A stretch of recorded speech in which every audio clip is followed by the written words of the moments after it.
Bonjour à tous, alors je vous retrouve aujourd'hui pour une review un petit peu particulière puisque je vais vous présenter deux jeux différents. Le Tarot des origines, donc en italien Tarocchi delle Origini, qui a été créé par Sergio Topi, et le Tarot universel, Tarocchi Universali, toujours Sergio Topi. Donc là j'ai deux éditions différentes pour le Tarot des origines, deux éditions différentes pour le Tarot universel. Il s'agit des éditions avec les majeurs uniquement, sachant qu'il existe les éditions normales avec toutes les cartes, 78 cartes. Là non, là c'est que les majeurs. Donc que ce soit les majeurs ou que ce soit les éditions complètes, ces deux jeux ne sont plus édités. Ils sont très très durs à trouver.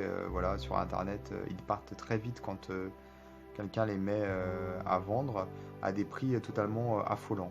Vous pouvez encore, si vous avez de la chance, les trouver en fouinant un petit peu, voilà, en cherchant, on peut tomber dessus. Et j'espère que cette vidéo vous permettra de choisir entre ces différentes éditions. Donc comme vous avez pu le remarquer, j'ai des éditions pour chaque jeu. Là, j'ai une édition grand format et une édition au format un peu plus classique. Je vais commencer par le Sergio Topi, donc celui des origines, et je ferai le tarot universel dans un second temps. Alors, ce sont des éditions italiennes qui ont été donc éditées par Lo Scarabeo. J'ai ici une édition grand format, Lo Scarabeo Tarocchi d'Arte, et ici c'est une édition petit format, Tarocchi d'Arte également. Alors, quand on ouvre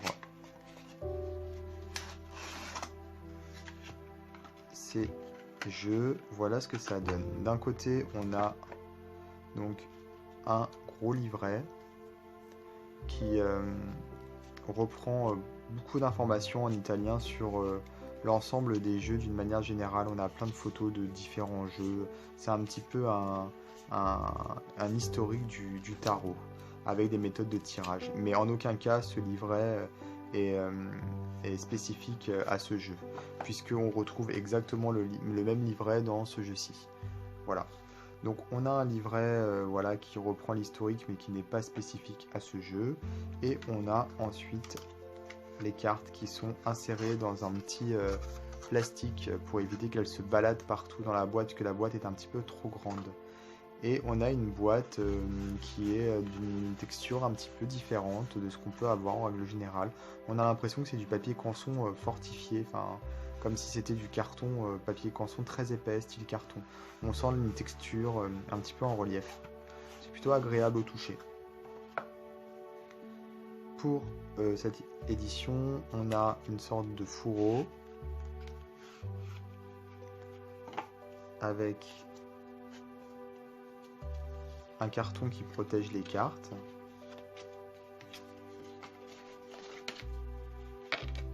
Voilà. On a ici un petit papier, bon là en italien, qui explique rapidement. Je parle pas italien, mais de ce que j'ai compris, ça parle vraiment du jeu ici. C'est une sorte de petit explicatif rapide de l'idée du jeu, quoi, en fait. Voilà.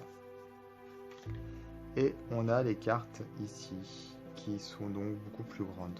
Alors les deux jeux ont des dates de sortie différentes. Celui de gauche, le grand, date de 1989, alors que celui-ci date de 1991. Alors j'ai un petit papier, c'est une traduction en français du papier que je vous ai montré juste avant en italien. C'est la même chose mais en français. Alors, je vais vous montrer les cartes maintenant. Alors la carte de présentation, on retrouve un peu la même chose. Ici on a une carte supplémentaire, une carte de présentation encore. Et là on a donc le jeu. Donc déjà, différence de taille, ça c'est sûr, ça se voit tout de suite. Ici on a une carte qui est un petit peu... qui a une texture un petit peu je sais pas comment expliquer, mais on sent des cette aspérité, c'est plutôt sympa et ça se voit aussi au niveau de l'encre. Ici on a une carte vraiment très très lisse. Au niveau du dos on est pareil, à peu de choses près, c'est-à-dire que là c'est un petit peu plus rose, ici c'est un petit peu plus marron. Ici les coins sont arrondis, ici sont pointus. Et en termes d'épaisseur, on a une carte plus épaisse ici qu'ici, même si les deux épaisseurs sont vraiment, vraiment bien.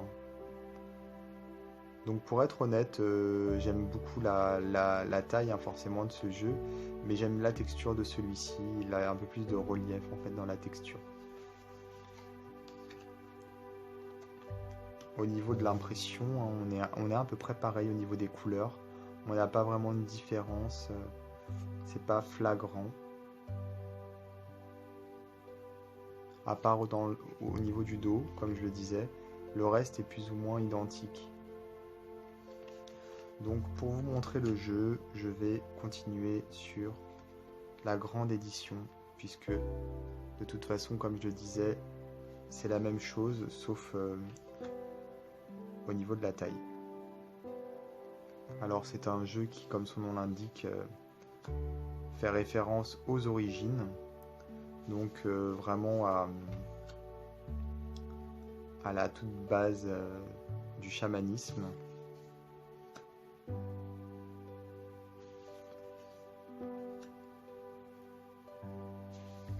On sent vraiment le côté texture, le organique, je trouve, dans ce jeu, à travers les couleurs, mais également à travers les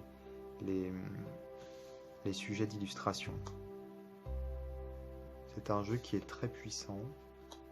On ressent finalement cette force qui vient des origines et qui est là, puissante, ancrée en nous, et qui ressort à travers ces lames.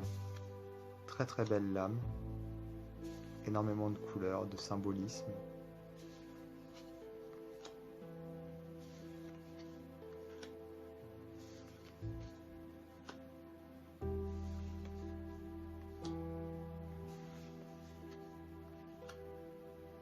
Donc voilà pour le tarot des origines.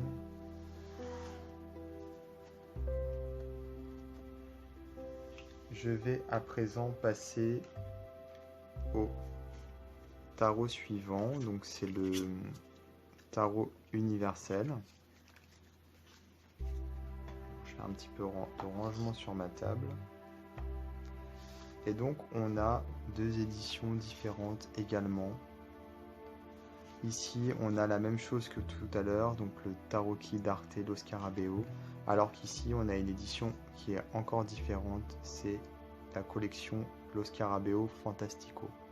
C'est une édition qui est numérotée. On a une encre un petit peu argentée sur la boîte, avec une carte qui a été collée, un bout de carte qui a été collé, donc c'est en relief. C'est vraiment très joli.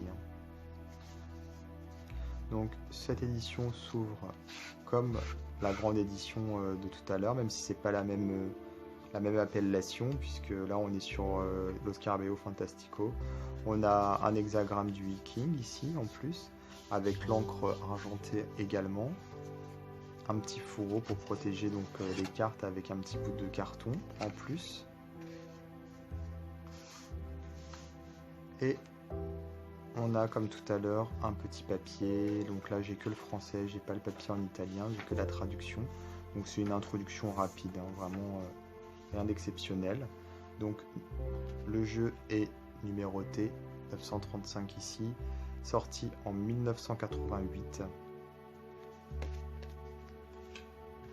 Ici, on a comme tout à l'heure une carte un peu, une boîte pardon, un petit peu effet canson mais plus épais, heureusement.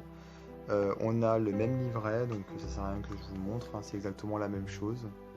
Et on a le même plastique qui empêche les cartes de se balader. Finalement, ça maintient les cartes dans la boîte qui est un petit peu trop grande. Sorti en 1991.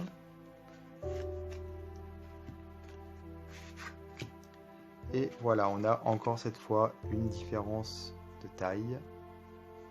avec les bords qui sont pointus ici, arrondis ici comme tout à l'heure. On a également par contre une différence de couleur. Ici on part plus sur du verdâtre, du vert en fait, alors qu'ici on est plus sur du bleu. Je vais regarder si pour les autres cartes ça fait la même chose ou non. Et on n'a pas le même dos. Ici on a un trigramme du viking, alors qu'ici voilà on a un oiseau. Donc c'est pas exactement la même chose.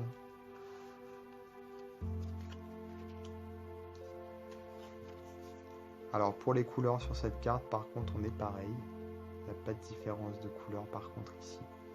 On est comme tout à l'heure avec une carte lisse. Alors que là on a une texture, on a quelque chose d'un peu plus palpable. Au niveau de la qualité on est pareil aussi que tout à l'heure. Une qualité un peu mieux sur cette carte, mais bon les deux cartes sont. Les deux éditions ont une bonne qualité de carte. Donc a priori ce n'est que la première carte qui a une différence de couleur, je n'en vois pas pour les autres. Je vais encore regarder sur celle-ci, mais non, il n'y a rien qui me saute aux yeux. Donc je vais continuer sur cette édition qui est plus grande, ça vous permettra de mieux voir les cartes. Alors contrairement au tarot des origines, on a ici un tarot universel qui est un peu plus classe, on va dire, un peu plus dans le côté moderne, hein, on peut le voir. Des fois j'ai l'impression quand je vois certaines illustrations d'avoir du Klimt. On a aussi des cartes qui rappellent le tarot des origines, comme celle-ci, avec les traits de visage ici qui sont assez marqués. Et donc des cartes qui ont beaucoup plus de fioritures, j'ai envie de dire, de dessins, de fleurs, voilà, de petits trucs en fait qui me rappellent moi Klimt, clairement, avec le côté jaune en plus, doré. Et on a aussi des cartes qui sont du coup surréalistes, hein, comme ici. Donc c'est pas mal de styles qui sont représentés, et en même temps il y a une unité, donc ça c'est chouette.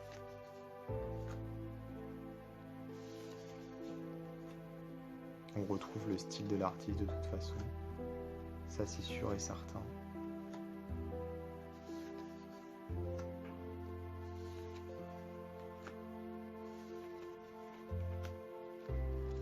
Et donc voilà pour ces deux comparatifs. Donc j'espère que cette vidéo pourra vous aider à faire un choix si par hasard vous seriez tombé sur la possibilité d'acheter l'une des deux éditions. Je sais qu'on peut en trouver de temps en temps sur eBay ou des sites d'occasion. Donc voilà, c'est une bonne façon de vous rendre compte de la différence. Sachant que je crois que cette édition est finalement plus accessible que l'édition grand format. Donc, mais bon, de toute façon, ce sont deux très belles éditions que je conseille pour les personnes qui aiment l'art de Sergio Topi. Voilà. Je vais vous inviter comme d'habitude à vous abonner à ma chaîne, comme ça vous serez prévenu des prochaines vidéos, des reviews que je pourrai poster ou des guidances. Et je vous dis à très bientôt.